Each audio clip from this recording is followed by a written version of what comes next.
Hello, good morning everyone and welcome to Abhijnana Gurukul. This is me हर्ष शर्मा और आज हम करने वाले हैं grade 10 chapter number 1 from history. Yes, nationalism in Europe.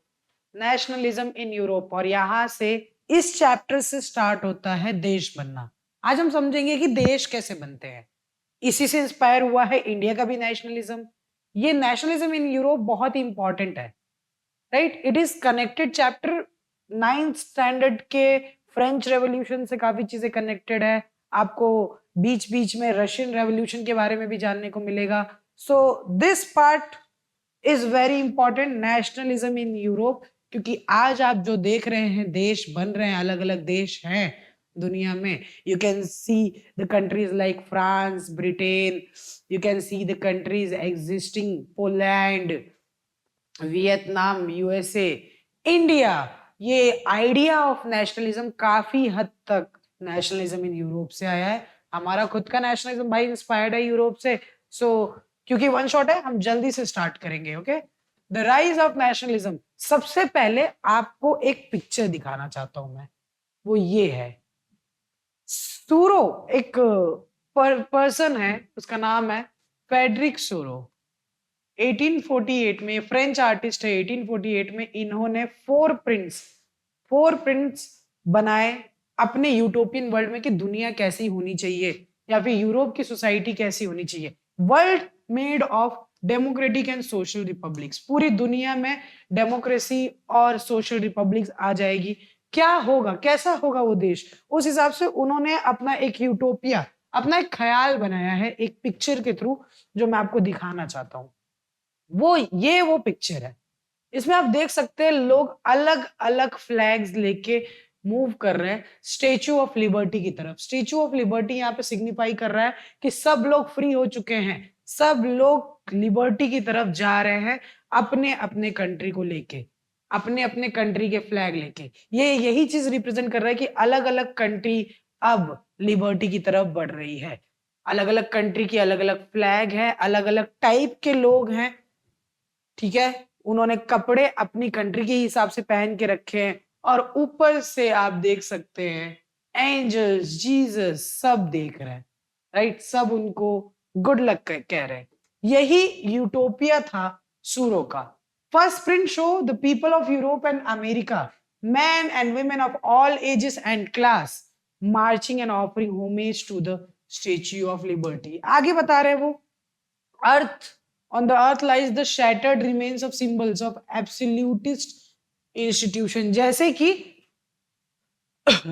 कि in Soros utopian vision the people are grouped as distinct nations. मैंने बताया लोग दूसरी कंट्रीज को रिप्रेजेंट कर रहे हैं, अपनी कंट्रीज को रिप्रेजेंट कर रहे हैं. उनको आइडेंटिफाई कैसे कर सकते हैं? उनके फ्लैग और कॉस्ट्यूम के थ्रू. जैसे कि यूएसए, स्विट्जरलैंड आगे है, उनके पीछे फ्रांस है, जर्मनी है, which are followed by the people of Austria, two Sicilies, Lombardy, Poland, England, Ireland, Hungary, Russia. ये सारी कंट्रीज 1848 तक समझ लो नेशनलिज्म यहाँ पे पीक पे होगा. ठीक है, we can just think of it from the heavens of above. अगर ऊपर देखोगे हेवन में तो क्राइस्ट, सेंट्स, एंजल्स गेजिंग, जो सिंबलाइज कर रहा है fraternity among the nation state, कि सब लोगों को कंट्रोल ऊपर वाले कर रहे हैं. ठीक है, सबका एक कॉमन बिलीफ तो एग्जिस्ट करता ही है, जो कि एक तरीके का फ्रेटर्निटी बताता है कि even there are different nations, सब कोई एक है, आपस में दोस्त हैं. ठीक है, ये है सूरो का यूटोपियन विजन. आगे मूव ऑन करते हैं. पिक्चर अच्छे से देखना, एग्जाम में आता रहता है. द फ्रेंच रेवोल्यूशन, आपको याद ही होगा फ्रेंच रेवोल्यूशन में क्या हुआ था. 1789 फर्स्ट क्लियर एक्सप्रेशन आया फ्रेंच रेवोल्यूशन से. फ्रेंच रेवोल्यूशन ने अपने यहाँ पे कॉन्स्टिट्यूशनल मोनार्की को इंट्रोड्यूस किया और बोला भाई कि ये यहाँ पे अब जिसका भी रूल हो लोग कंट्रोल करेंगे. पीपल का कंट्रोल बहुत इंपॉर्टेंट होता है. फ्रेंच रेवोल्यूशन ने वो चीज बताई. राइट, 1789 के पहले फ्रांस पूरा किसके कंट्रोल में था? एब्सोल्यूट मोनार्क के कंट्रोल में था. ठीक है, the political and constitutional changes हुए वहां पे फ्रेंच रेवोल्यूशन में, जिसकी वजह से पावर गई मोनार्की के पास से सिटीजन्स के पास. याद होगा आप लोगों को, लास्ट ईयर की बात है ये। The revolution proclaim that it was people who constitute the nation and shape it's destiny. तो कोई भी राजा, कोई भी फैमिली ये नहीं डिसाइड करती कि देश क्या है, it's the people who decide कि उनका देश क्या है, उनका देश कौन सा है, राइट। तो अगर कंट्री को बनाना है, उसका फ्यूचर डिसाइड करना है, तो वो कौन कर सकते हैं? लोग। बात को याद रखना, ठीक है। आगे मूव ऑन करते हैं। आइडिया ऑफ नेशन कैसे आया? फ्रेंच रेवोल्यूशन से हमने काफी चीजें सीखी देश के बारे में, हमने सीखा देश के बारे में, हमने कंसेप्ट ऑफ फादरलैंड सीखा, आइडिया ऑफ सिटीजन भी फ्रेंच रेवोल्यूशन से आया है। तो फ्रेंच रेवोल्यूशन ही हमको काफी चीज सिखा के गया है, right. The idea of la patrie that is fatherland, le citoyen like that citizen, emphasize the nation of notion of united community enjoying equal right. तो बेसिकली कंट्री कुछ नहीं होता, कंट्री क्या होता है? एक ऐसा टेरिटरी जहां पे जो सिटीजन, जहां पे जो लोग हैं वो यूनाइटेड हैं, उनके राइट्स इक्वल हैं, राइट। यूनाइटेड, हम बात करें तो United community enjoying equal rights, उसी को देश बोल दिया जाएगा। समझ आ रहा है? न्यू फ्लैग, तो जो पहले मोनार्क का फ्लैग था, रॉयल फैमिली का फ्लैग था, उसको रॉयल फ्लैग को हटा के नया फ्लैग इंट्रोड्यूस किया गया, French revolution, which was try colour, right. Royal standard of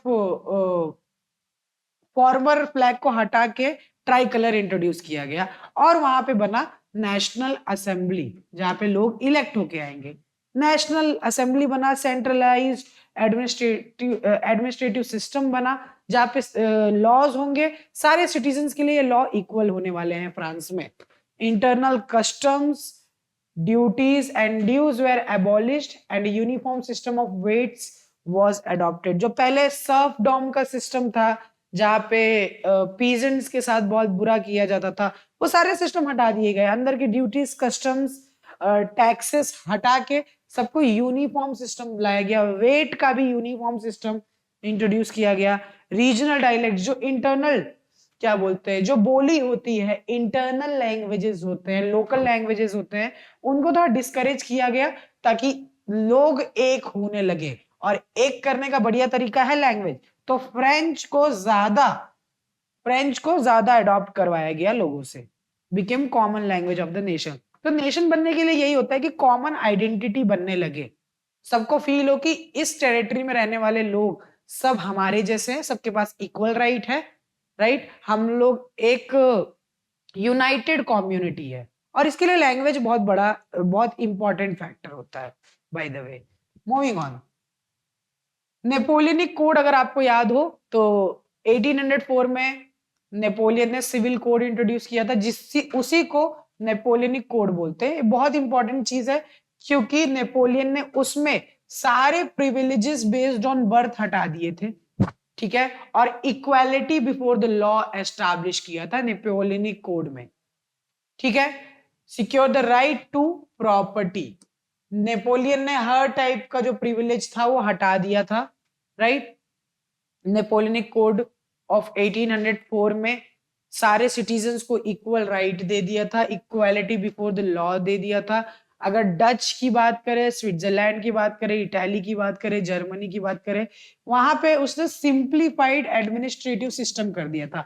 उसके बाद याद होगा आपको, उससे वेट्स और स्केल्स को भी स्टैंडर्डाइज किया था, ताकि सब लोग एक सिस्टम फॉलो कर पाए।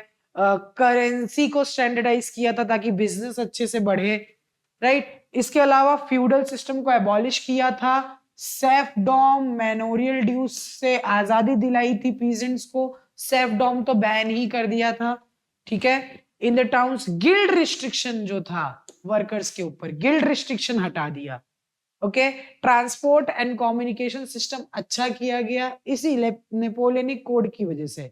बिजनेसमैन लोगों को लगने लगा कि ये जो यूनिफॉर्म लॉ है, स्टैंडर्डाइज वेट है, नेशनल करेंसी है, जो पूरे कंट्री की एक करेंसी हो जाएगी, वो बहुत हेल्पफुल है। आप देखिए ये हेल्पफुल है भी, आप यहां से या आप इस रीजन से ट्रेड कर रहे हैं, इस रीजन में, यहाँ दोनों पे भाई, यहाँ पे 1 kg यानी होता है 500 ग्राम, और यहाँ पे 1 kg यानी होता है 700 ग्राम। तो ये दोनों को आपस में ट्रेड करने में कितनी प्रॉब्लम होगी, करेंसी का भी बहुत प्रॉब्लम है। तो नेपोलियनिक कोड में ये जो इंट्रोड्यूस हुआ, uniform law, standardize weight, national currency, इसने काफी हेल्प किया इन बिजनेस अपॉर्चुनिटीज में, बहुत ज्यादा हेल्प हुई। आगे बात बताते हैं, द मेकिंग ऑफ नेशनलिज्म। ठीक है, तो जर्मनी, इटली, स्विट्जरलैंड की बात करें तो वहां पे किंगडम्स में, ड्यूशीज में, कैंटोन्स में डिवाइड थे। यहाँ पे एक तरीके का ऑटोक्रेटिक रूल ही चल रहा था, जिनके पास पावर थी। ईस्टर्न और सेंट्रल यूरोप की बात करें तो वहां पे पूरी कंप्लीट ऑटोक्रेसी थी, मोनार्की थी। ठीक है, ऑल दो उनके यहाँ पे अलग अलग कम्युनिटीज रहती थी, कोई देश नहीं बना हुआ था, बट एक राजा रूल करता था।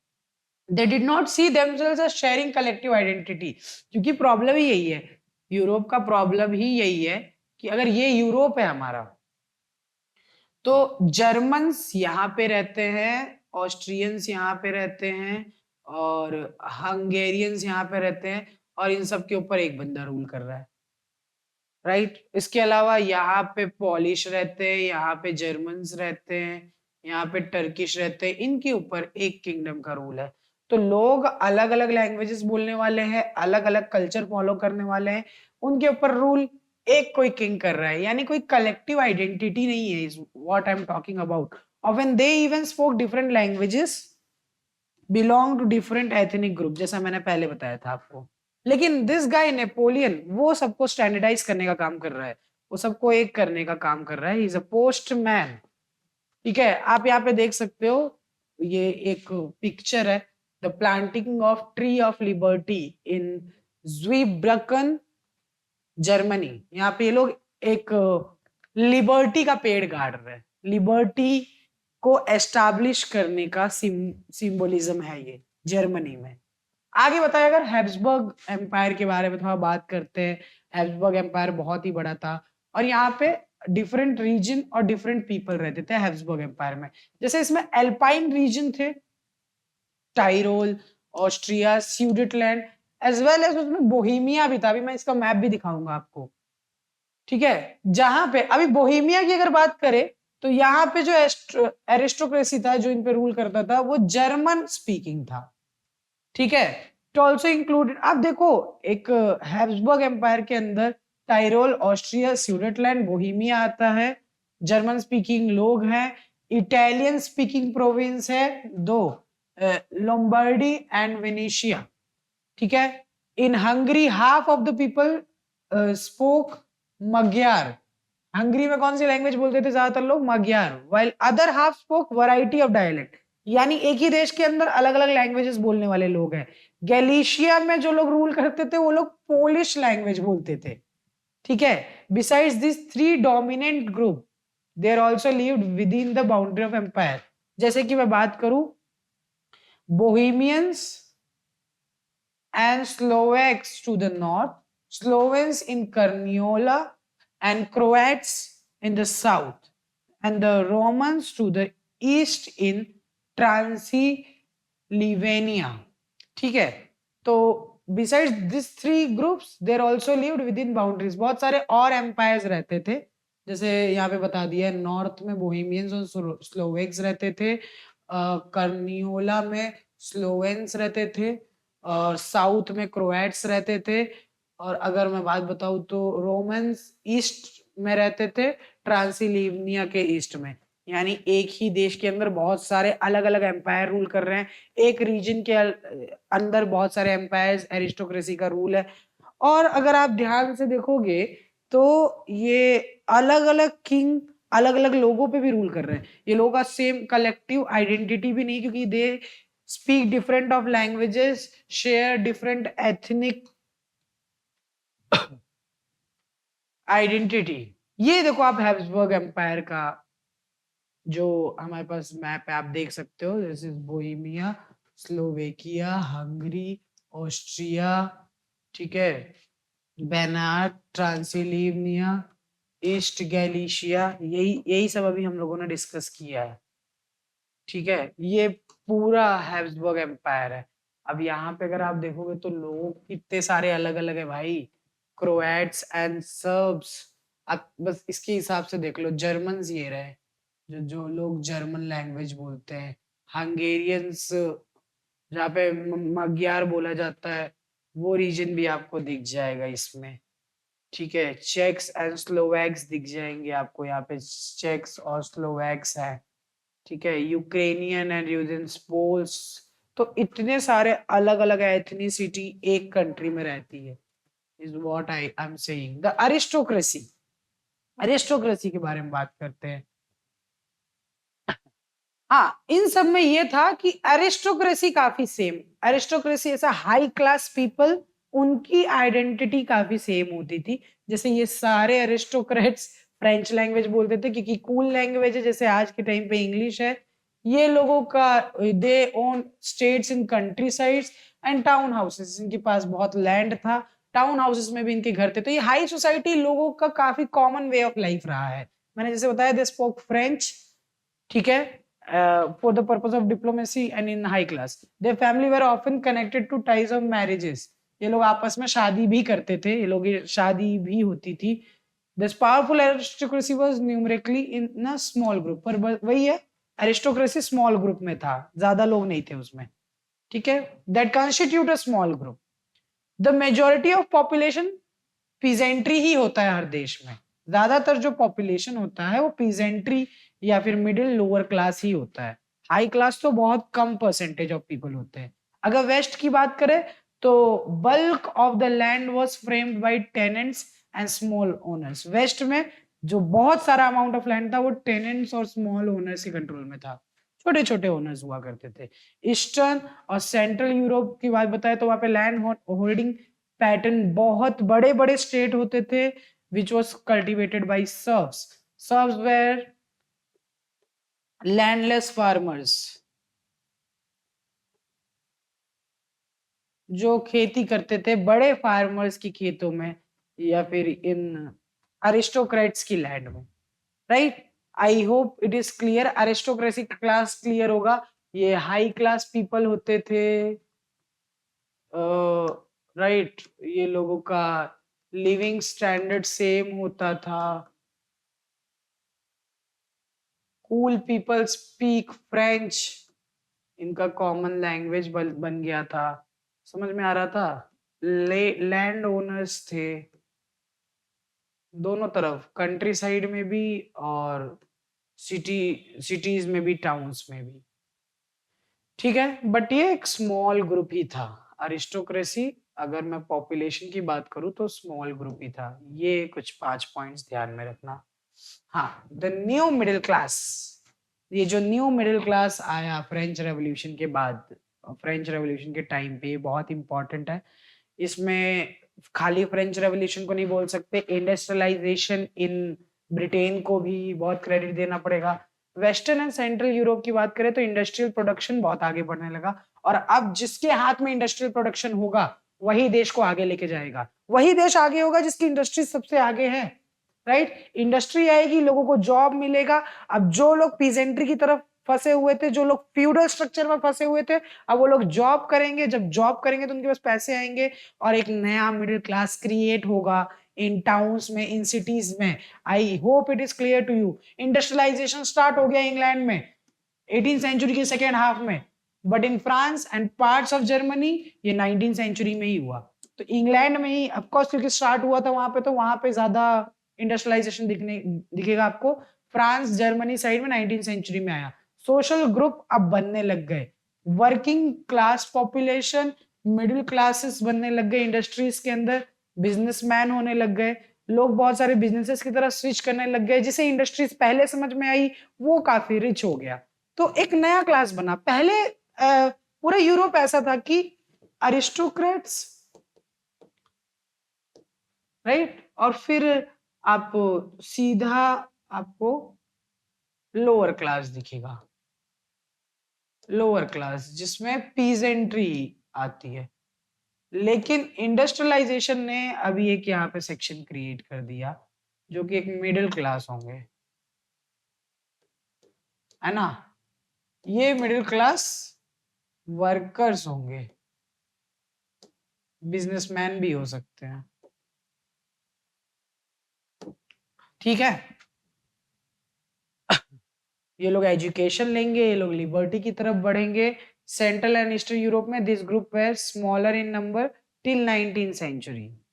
सेंट्रल और ईस्टर्न यूरोप में इनका नंबर ज्यादा नहीं बढ़ा था। अच्छा, ये लोग जो न्यू मिडिल क्लास आए हैं, जो ये इंडस्ट्रीज की वजह से आगे बढ़ रहे हैं, इनकी जो वर्किंग क्लास पॉपुलेशन है, मिडिल क्लास पॉपुलेशन है, ये लोग ही एजुकेटेड हुए, लिबरल मिडिल क्लास बने।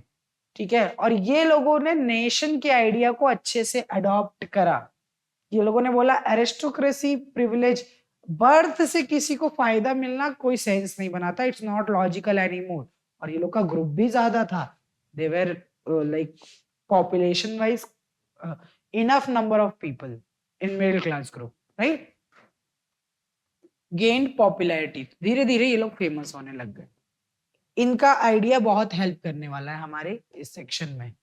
आगे, द लिबरल नेशनलिज्म। अब क्योंकि लिबर्टी का कंसेप्ट आने लग गया है मिडिल क्लास में, वो लोग समझने लग गए लिबरलिज्म क्या है। फ्रेंच रेवोल्यूशन ने भी लिबरलिज्म को आगे अडॉप्ट कराया है, पहुंचाया है। तो अब लिबरल नेशनलिज्म एक इंपॉर्टेंट चीज है। लिबरलिज्म आपको पता ही है, एक लैटिन वर्ड लिबर से आया है, जिसका मतलब ही होता है फ्री। लिबरलिज्म मतलब फ्री करो भाई हमको, फ्री। ये जो न्यू मिडिल क्लास आए थे वो लिबरलिज्म के लिए स्टूड होते हैं। ठीक है, freedom for the individual, equality of all before the law, इस सब चीजों की डिमांड करने लगे। हर इंडिविजुअल फ्री होना चाहिए और हर इंडिविजुअल इक्वल होना चाहिए लॉ के सामने, राइट। गवर्नमेंट जो बने bye consent of the people बनने चाहिए, कंसेंट ऑफ द पीपल, यानी डेमोक्रेसी की बात कर रहे हैं, नॉट डायरेक्टली।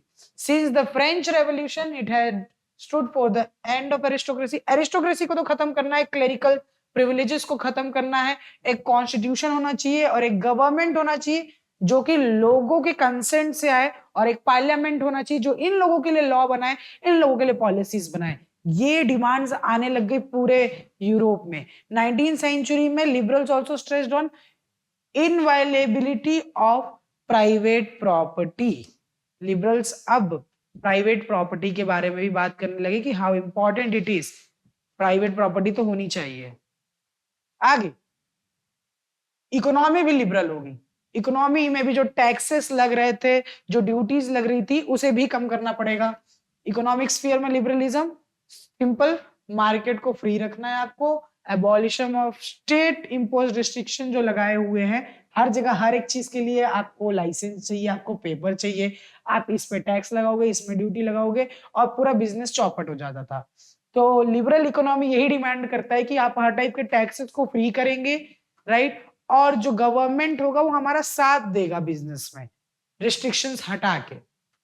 ठीक है, 19th century this was a strong demand of the emerging middle class. Napoleon का जो एडमिनिस्ट्रेटिव था, measures had created out a small principalities confederation of 39 states, confederation of 39 states. इन 39 स्टेट्स में नेपोलियन के rules चलते थे, इन 39 स्टेट्स में, right. उसने सारे टाइप की रिस्ट्रिक्शन को कम कर दिया था ताकि इकोनॉमिक बैलेंस बना रहे, राइट। उसने टैक्स ड्यूटीज को एक स्टैंडर्डाइज कर दिया था इन 39 स्टेट्स में, वेट स्केल्स को ठीक कर दिया था और नेशनल इकोनॉमी बनाई थी इन 39 स्टेट्स के लिए। Merchant traveling from 1833 from Habsburg to Nuremberg to sell his goods had to pass through 11 custom barriers and pay a custom duty of 5% at each one of them. अब देखो, एक merchant है, अगर 1833 में वो हैम्बर्ग से न्यूरमबर्ग ट्रेवल करता है अपना कोई भी सामान बेचने के लिए, तो उसको 11 कस्टम बैरियर से गुजरना पड़ेगा। ठीक है, और सबको 5% कस्टम ड्यूटी देनी पड़ेगी। तो कितना ज्यादा अमाउंट तो वो भाई कस्टम ड्यूटी टैक्स में ही दे रहा है, कोई फायदा नहीं होगा उसे। Therefore, in 1834, Zollverein was formed at the initiative of Prussia and jointly by most of the German state. अब ये जोल्वरीन क्या है, जोल्वरीन बताता हूँ। जोल्वरीन बेसिकली एक कुछ ग्रुप ऑफ पीपल है जो रूल्स बनाने वाले हैं। ये बोलने वाले it abolished tariff barriers, in barriers को हटाएंगे, and reduced currency. The creation of network of railway further stimulated mobility, harnessing economy and interest to the national unification, ठीक है। A new conservative after 1815। 1815 को क्या हुआ था भाई ऐसा जो न्यू कंजर्वेटिव है? वो है ट्रीटी ऑफ वियना। उसको बताते हैं बट थोड़ा सा आप ये समझेंगे अभी तक हुआ क्या है। मर्चेंट ट्रेवलिंग फ्रॉम 1833, मतलब अब हम लोग है ना इकोनॉमी को लिबरलाइज कर रहे हैं, तो इकोनॉमी में बहुत सारे ट्रेड बैरियर्स है, बहुत सारे रिस्ट्रिक्शंस है, इन सारी चीजों को हमें सॉल्व करना है। नेपोलियन ने इस चीज का हिंट ऑलरेडी दिया हुआ था कॉन्फेडरेशन ऑफ 39 स्टेट्स में, राइट। रूल्स अच्छे से स्टैंडर्डाइज करे थे, तो इस वजह से एक ज़ोल्वरीन क्लब बनाया गया है, group of leaders of different places. वो आएंगे और इस चीज को डिस्कस करेंगे 1834 में कि हम लोग भाई टैरिफ बैरियर्स को हटाएंगे, रिड्यूस करेंसीज को हटाएंगे। New conservatism after 1815। अब ये जो कंजर्वेटिव ग्रुप है, अभी तक हम लोग लिबरल ग्रुप की बात कर रहे थे, जो फ्रीडम की खुद बात कर रहा था, ये लिबरल ग्रुप फ्रीडम की बात कर रहा था, इक्वालिटी की बात कर रहा था। ये लिबरल ग्रुप जो था डेमोक्रेसी की बात कर रहा था। कंजर्वेटिव लोग तो ये सारी चीजों के अगेंस्ट होते हैं, बट अभी कंजर्वेटिव लोगों का भी थॉट अलग हो गया है। पहले के जो कंजर्वेटिव थे वो फ्यूडल सिस्टम को सपोर्ट करते थे, सर्वडॉम सिस्टम को सपोर्ट करते थे। अब जो 1815 के बाद कंजर्वेटिव ग्रुप आए हैं, वो मानने लगे कि नहीं, फ्यूडल स्ट्रक्चर तो खराब ही था, ये सर्वडॉम की जो आइडियोलॉजी थी वो खराब थी। तो ये कैसे कंजर्वेटिव है भाई? किस टाइप के कंजर्वेटिव? यूरोपियन गवर्नमेंट जो आए वो कंजर्वेटिव उसके कंट्रोल में रहा। बता देता हूँ, नेपोलियन को हराने के बाद 1815 में, वाटरलू के बैटल में नेपोलियन को हराने के बाद जो नई गवर्नमेंट आई उनमें कंजर्वेटिव पॉलिसी थी, लेकिन ये नए टाइप के कंजर्वेटिव थे भाई। ये ऐसा मानते थे कि traditional institution, monarchy, church, social hierarchy, property, family, ये सब रहना चाहिए, ये सब तो रहना चाहिए। Most conservative did not propose a return of society of pre revolutionary days. लेकिन जैसा फ्रेंच रेवोल्यूशन के पहले सोसाइटी थी, जो स्टेट्स डिवाइडेड था, जो फ्यूडल सिस्टम था, जो सिस्टम ऑफ सर्फडम था, ये सारी चीजों को ये लोग भी अब एंटरटेन नहीं करते, ये लोग भी फॉलो नहीं करते, ठीक है। दे रियलाइज चेंजेस जो नेपोलियन ने लाए वो सही चीज है, उससे इकोनॉमी, ट्रेडिशनल इंस्टीट्यूशन और पावरफुल होगा, क्योंकि नेपोलियन खुद एक मोनार्क की तरह रूल करता था। वो पूरे स्टेट को, गवर्नमेंट को पावरफुल और इफेक्टिव बनाएगा, ऐसा ये लोग मानते थे, ठीक है। मॉडर्न आर्मी होगी, ब्यूरोक्रेसी होगा एफिशिएंट, जो गवर्नमेंट के लिए काम करेगा, इकोनॉमी बहुत डायनेमिक होगी, ठीक है। हमें फ्यूडल सिस्टम को हटाना पड़ेगा, सर्वडम को हटाना पड़ेगा, इससे जो राजा बनेगा, मोनार्की आएगी यूरोप में, वो और स्ट्रांग होगी, और स्ट्रांग मोनार्की आएगी, ऐसा ये कंजर्वेटिव ग्रुप सोचने लगा था। तो कंजर्वेटिव ग्रुप भी थोड़ा सा लिबरल हुआ है ये फ्रेंच रेवोल्यूशन की वजह से। अब ये नए थॉट्स आने लग गए इन लोगों में। ट्रीटी ऑफ वियना, जो कि नेपोलियन को मिलके जब हराया गया था 1815 के बैटल ऑफ वाटरलू में, तो नेपोलियन ने जो जो टेरिटरीज जीती हुई थी, इन सबको डिवाइड करने के लिए एक ट्रीटी बनाएंगे। वो ट्रीटी ऑर्गेनाइज हुई वियना में 1815 में, इसीलिए इसे ट्रीटी ऑफ वियना बोलते हैं। यूरोप के सारे powerful countries, powerful monarchs, powerful लोग आ गए भाई कि अब हम लोग डिवाइड करने वाले हैं, डिवाइड करने वाले हैं। ये नेपोलियन ने जो जो जीता है हम लोगों से इतने सालों में, और डिवाइड करके हम लोग आपस में बांटेंगे। डिस्ट्रीब्यूशन ऑफ नेपोलियनिक एम्पायर करने वाले, नेपोलियन के एम्पायर का डिस्ट्रीब्यूशन करने वाले आ गए लोग। ब्रिटेन से आ गए, रशिया से आ गए, प्रशिया से आ गए, ऑस्ट्रिया से आ गए, ये तो गाना बन गया। ब्रिटेन से आ गए, रशिया से आ गए, प्रशिया से आ गए, ऑस्ट्रिया से आ गए, और इन लोगों ने कलेक्टिवली, क्योंकि नेपोलियन को हराया था, वियना में लोग आते हैं कि अब सेटलमेंट करेंगे भाई, ये जो नेपोलियन को हराया ना, अब सेटलमेंट का टाइम आ गया है। इन लोगों की जो मीटिंग थी, उसके होस्ट थे, हेड थे, ऑस्ट्रियन चांसलर ड्यूक मैटरनिश, ठीक है, याद रखना, ही वॉज द होस्ट।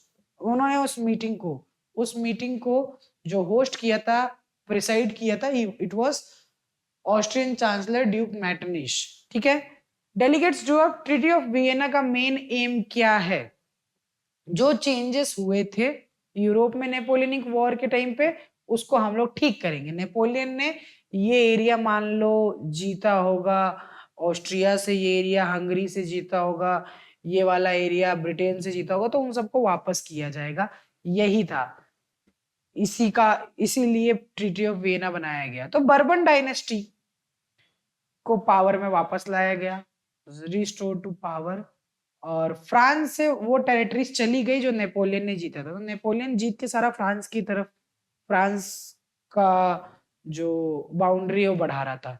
लेकिन अब ये क्या किया गया ट्रीटी ऑफ वियना में, पहले तो फ्रांस में अब बर्बन डायनेस्टी रूल करने वाली है, ठीक है, पावर में आ गई। और जो जो टेरिटरीज नेपोलियन ने जीती थी, फ्रांस को दी थी, वो सारी टेरिटरीज वापस दे दी जाएगी उन कंट्रीज को, right. Series of state way set up on the boundary of France. अब इससे क्या होगा, मान लो ये फ्रांस है अपना, कहाँ समझाऊं मैं, मान लो ये फ्रांस है अपना, लिख भी दिया मैं, नेपोलियन आए, ये रीजन जीता, ये रीजन जीता, ये रीजन कंट्रोल किया, ये, तो फ्रांस की बाउंड्री बड़ी हो गई। अब 1815 के वियना कांग्रेस में, ट्रीटी ऑफ वियना में ये डिसाइड हुआ कि ये सब अब वापस जाएगी, ये सब। तो अब यहाँ पे अलग अलग कंट्रीज बन गई है, अलग अलग स्टेट्स बन जाएंगे फ्रांस के बाउंड्रीज में, राइट। जैसे एग्जांपल दिखाते हैं हम लोग, नीदरलैंड्स बना जिसमें बेल्जियम भी था, उसे नॉर्थ में डाला गया।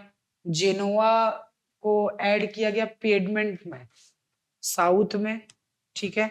प्रशिया को नई टेरिटरी दी गई उसके वेस्टर्न बॉर्डर्स में। ऑस्ट्रिया को दिया गया नॉर्दर्न इटली, ठीक है। ये सब लोग अलग अलग एरियाज डिवाइड कर रहे हैं। ईस्ट में बात करें तो रशिया को दिया गया भाई पोलैंड, और प्रशिया को दिया गया सैक्सोनी, ठीक है। सबको कुछ ना कुछ मिला। ये आप देख सकते हो, मैप लेके बैठे हैं ये लोग और आए बोले ये हम लेंगे, ये हम लेंगे, ये हम लेंगे। खाना बट रहा है भाई, फ्रांस का टेरिटरी बट रहा है, ठीक है। ड्यूक मेटरनिश इसके रिस्पॉन्सिबिलिटी लेते हैं, वो आज यहाँ पे बांटने के लिए आए हैं 100%। द कंजर्वेटिव रिजीम की बात करें, कंजर्वेटिव रिजीम जो अब आया 1815 के बाद, कंजर्वेटिव्स का कंट्रोल आ गया।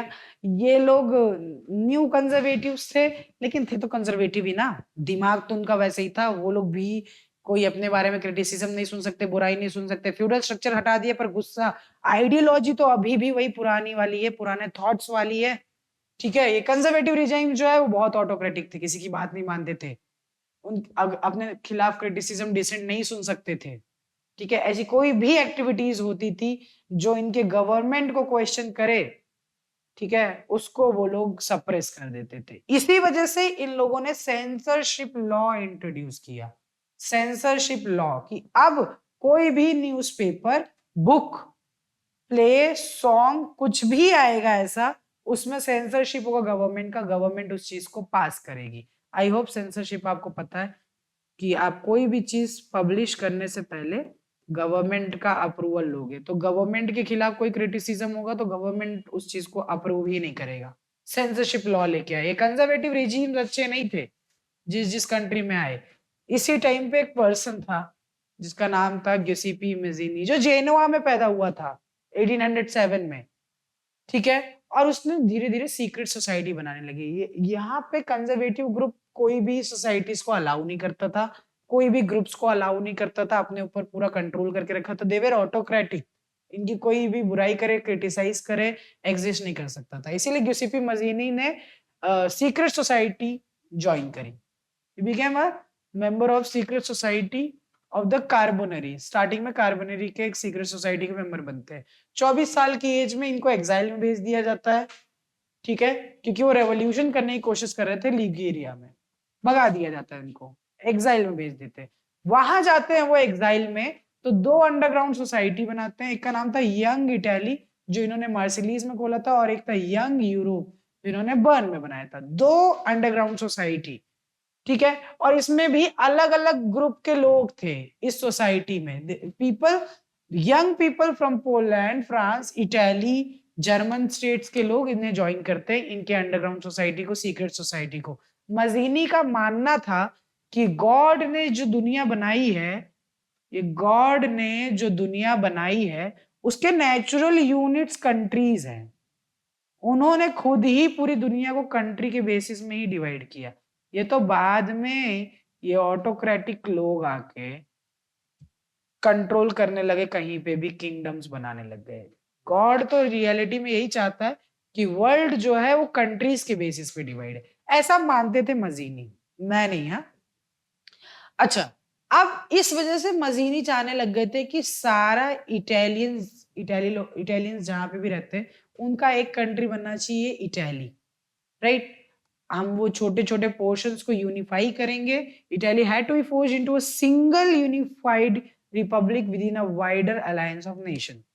ठीक है, मजीनी मजीनी अब इस मोनार्की को अपोज करने लग गए, अपने सीक्रेट सोसाइटी की हेल्प से लड़ाई करने लग गए, फाइट करने लग गए कंजर्वेटिव से। मेटरनिश, जो ड्यूक मेटरनिश था जिसकी हम पहले बात करते हैं ऑस्ट्रिया के, वो मजीनी के बारे में क्या बोलते हैं, he is the most dangerous enemy of our social order. ये जो मजीनी है ना, कोई अच्छा आदमी नहीं है, ऐसा ड्यूक मेटरनिश कह रहे हैं, जो खुद अच्छे आदमी नहीं है। खैर चलो, ऐसे दिखते थे मजीनी साहब। आप लोगों ने बुक में कुछ कर दिया होगा, ऐसे बना दिया होगा, बट दिस इज गिउसेपी मजीनी। तो इस वजह से अब रेवोल्यूशन होने वाला है फ्रांस में, फिर से रेवोल्यूशन हुआ। और आपको मैं बता दूं, फ्रांस में जो होता है वो पूरे यूरोप में होता है भाई। तो फ्रांस ज्यादा दिन तक ये लोगों को नहीं सह पाया, क्योंकि फ्रांस ने रेवोल्यूशन देखा था भाई।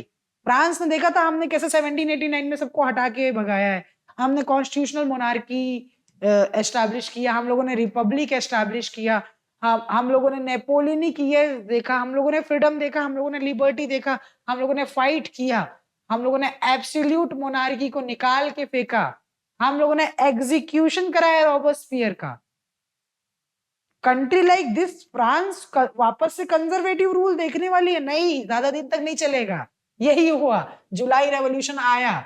जुलाई रेवोल्यूशन फ्रांस में जुलाई 1830 में Bourbon kings who had been restored to the power, conservative action 1850, मैंने बताया था आपको, बर्बन किंग्स के पास पावर आया, ठीक है, उनको लिबरल रेवोल्यूशनरीज ने निकाल के फेंक दिया, ठीक है, और एक कॉन्स्टिट्यूशनल मोनार्की वापस से फ्रांस में एस्टैब्लिश किया, जिसमें किंग रहेंगे लुई फिलिप, राइट। तो लुई फिलिप हेड रहेंगे, लेकिन कंट्रोल कौन करेगा, पार्लियामेंट। कॉन्स्टिट्यूशनल मोनार्की आ गया। मैटरनिक ने एक और कोट दे दिया ताकि आपको याद रहे, when France नीजेस the rest of Europe catches cold, यानी जब फ्रांस में कुछ होता है पूरे यूरोप में कुछ होने लग जाता है। तो ये फ्रांस में जुलाई रेवोल्यूशन आया और यहाँ पे कॉन्स्टिट्यूशनल मोनार्की रिस्टोर हुआ। जो कंजर्वेटिव बर्बन किंग्स थे उनको हटाया गया पावर से। तो अब ये सारी चीजें बाकी जगह पे भी जाने वाली है। जुलाई रेवोल्यूशन की वजह से ब्रुसेल्स में अपराइजिंग स्टार्ट हो गया, जिसकी वजह से यूनाइटेड किंगडम से अलग हुआ बेल्जियम, ठीक है, United Kingdom of the Netherland. बताया ना आपको, नीदरलैंड में बेल्जियम था, बेल्जियम अब सेपरेट हो गया नीदरलैंड से, अल्टीमेटली यूनाइटेड किंगडम से, ठीक है। ग्रीस अपना अलग लड़ने लग गया, जो ग्रीस ओटोमन एम्पायर का पार्ट था 15 सेंचुरी से, ग्रीस अपना अलग लड़ने लग गया कि नहीं भाई हमें अपना अलग देश चाहिए। ग्रीक्स के बीच में 1821 से ही ये आइडिया आगे बढ़ने लगा था कि we want a different nation. Greece में जो नेशनलिस्ट थे got support from other Greeks जो अलग अलग जगह पर रह रहे थे। बहुत सारे ग्रीक्स एक्साइल में रह रहे थे, वेस्ट यूरोप में रह रहे थे, उनको सिंपथी थी अपने एंशियंट ग्रीक कल्चर से, ग्रीक कल्चर कितना महान है, ठीक है। पोएट्स आर्टिस्ट ग्रीस को आगे बढ़ाने लगे, the cradle of European civilization, and mobilized public opinion to support its struggle against Muslim empire. जैसा मैंने बताया ऑटोमन एम्पायर एक मुस्लिम एम्पायर था, तो अब ग्रीक्स अपने आप को ग्रेट बताने लगे। इसमें बहुत बढ़िया एक चीज होती है कि यूरोप में बैठे हुए ग्रीक्स बताने लगे कि how great our empire was, and it is currently ruling by Muslim kings. Muslim dynasty नहीं डज नॉट मेक सेंस, तो हेल्प होगी। The English poet Lord Byron organized funds and later went to fight in the war where he died of fever in 1824। लेकिन अब ये पूरी तरीके से आगे बढ़ने लगा, तभी साइन होती है द ट्रीटी ऑफ कॉन्स्टेंटिनोपल 1832 में, जहां पे ग्रीस बनता है एक इंडिपेंडेंट कंट्री, अलग हो जाता है ऑटोमन एम्पायर से। Treaty of Constantinople. याद रखना, ग्रीक को भी हम लोगों ने आजादी दिला दी। ठीक है भाई, ग्रीस आजाद हो चुका है अपना, ग्रीक की आजादी हम लोगों ने देख ली। अब हम लोग देखते हैं देश के बारे में। Culture played an important role. I think यहाँ से आगे हम लोग नेक्स्ट क्लास में करेंगे, यहाँ से आगे हम लोग अगली एक क्लास में करते हैं। यहाँ तक आई होप आपको क्लियर होगा, हमने ग्रीस को आजादी दिला दी। नेक्स्ट क्लास में हम लोग समझेंगे romantic imagination of country, importance of language क्या होता है, द हंगर, ओके, कितना प्रॉब्लम आ जाएगा, the hardship, the Silesian revolt, revolution of liberals, failure of Frankfurt Parliament, and we'll see next class में ये chapter खत्म हो जाएगा. So till now we have done